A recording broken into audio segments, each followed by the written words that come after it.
नमस्कार मेरे दोस्तों। आज की वीडियो में मैं आपको योगिनी एकादशी की व्रत कथा सुनाने जा रही हूँ। तो चलिए वीडियो में आगे बढ़ते और व्रत कथा को सुनते हैं। पद्म पुराण में वर्णित कथा इस प्रकार है। एक बार धर्मराज युधिष्ठिर भगवान श्री कृष्ण के पास गए और पूछा, हे जनार्दन, कृपया योगिनी एकादशी की कथा सुनाइए। भगवान श्री कृष्ण ने उत्तर में राजा को संबोधित करते हुए कहा, हे राजन, आषाढ़ मास के कृष्ण पक्ष में पड़ने वाली एकादशी का नाम योगिनी है। इस दिन व्रत करने से सभी पाप नष्ट हो जाते हैं और इस लोक में सुख की प्राप्ति होती है, साथ ही परलोक में मोक्ष की प्राप्ति होती है। हे राजेश्वर, यह एकादशी तीनों लोकों में प्रसिद्ध और इसके व्रत से पाप नष्ट हो जाते हैं। मुझे पुराण में वर्णित कथा सुनाने की अनुमति दीजिए और ध्यानपूर्वक सुनिए। योगिनी एकादशी की व्रत कथा सुनते हैं। अलकापुरी नगर में यक्षों के शासक और शिव के भक्त राजा कुबेर का शासन था। कुबेर के सेवकों में एक हेममाली देवता की पूजा के लिए मानसरोवर से फूल लाने के लिए जिम्मेदार था। हेममाली का विवाह विशालाक्षी नाम की एक खूबसूरत महिला से हुआ था। एक दिन मानसरोवर से फूल इकट्ठा करने के बाद हेममाली कामुक इच्छाओं के आगे झुक गया और अपनी पत्नी के साथ भोग विलास में लिप्त हो गया। लेकिन उसने कुबेर को फूल देने की उपेक्षा की। जैसे जैसे कुबेर की पूजा का समय नजदीक आता गया, क्रोधित होते राजा ने अपने सेवकों को आदेश दिया कि वे पता लगाए कि हेमा माली ने अभी तक फूल क्यों नहीं चढ़ाए हैं। स्थिति का पता चलने पर सेवक कुबेर के पास वापस आए और उन्हें बताया, हे राजन, माली अभी भी अपनी पत्नी के साथ भोग विलास में मग्न है।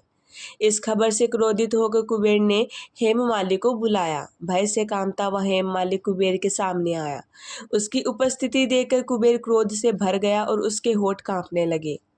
उसने हेममाली को डांटते हुए कहा कि हे पापी और नीच दुष्ट, तूने देवताओं के स्वामी मेरे सबसे पूज्य देवता भगवान शिव का अनादर किया है। मैं तुझे शाप देता हूँ कि तू अपनी पत्नी से वियोग सहेगा और मृत्युलोक में पहुंचकर कोढ़ी बन जाएगा।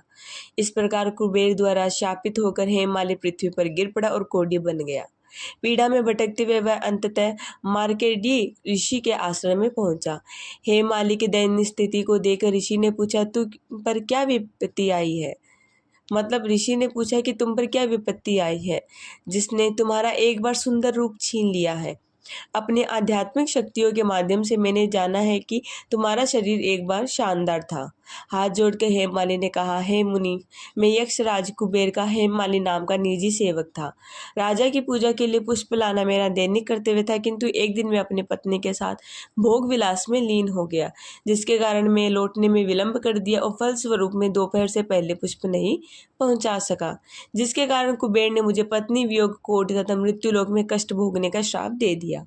इस प्रकार मैं अपनी पत्नी से वियोग, कोढ़ी तथा अपने दुखों से त्रस्त होकर कोढ़ी हो गया। मैं आपसे प्रार्थना करता हूँ कि आप मुझे अपने दुखों से मुक्ति का उपाय बताएं।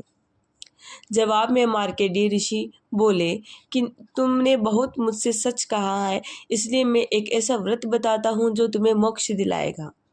यदि तुम आषाढ़ मास के कृष्ण पक्ष में पड़ने वाली योगिनी नाम की एकादशी का व्रत श्रद्धा पूर्वक करोगे तो तुम्हारे सभी पाप नष्ट हो जाएंगे और तुम स्वस्थ हो जाओगे। मार्केडी ऋषि के ज्ञान पूर्वक वचन सुनकर हेममाली बहुत प्रसन्न हुई और उसने तुरंत योगिनी एकादशी का व्रत करना शुरू कर दिया। इस व्रत के फलस्वरूप वह पुनः अपने पूर्व स्वरूप में आ गया और अपनी पत्नी के साथ सुखपूर्वक रहने लगा। कथा का समापन करते हुए भगवान विष्णु ने कहा, हे राजन, योगिनी एकादशी की कथा कहने या सुनने से प्राप्त होने वाला पुण्य 88,000 ब्राह्मणों को भोजन कराने के बराबर है। इस पवित्र दिन पर उपवास करने से सभी पाप मिट जाते हैं, अंततः मोक्ष की प्राप्ति होती है और स्वर्ग की पात्रता मिलती है। तो यहीं पर हमारी व्रत कथा समाप्त होती है।